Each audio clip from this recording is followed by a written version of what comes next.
সর্বশেষ প্রাপ্ত খবর নিয়ে আয়নায় এক ঝলক।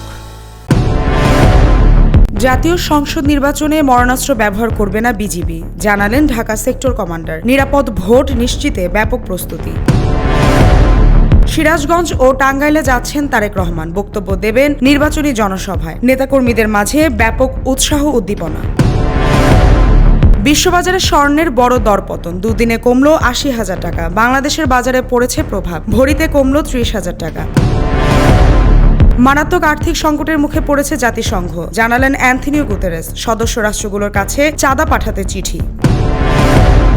২০০ বছরের ইতিহাসে রাশিয়ায় রেকর্ড তুষারপাত, বিপর্যস্ত যোগাযোগ ব্যবস্থা, বাড়ি থেকে বের হতে পারছেন না বাসিন্দারা। বিসিবির কেন্দ্রীয় চুক্তিতে বাড়ছে ক্রিকেটারের সংখ্যা, শেষ হয়েছে তালিকা প্রস্তুতের কাজ, টেস্টের তালিকায় নেই তাসকিন।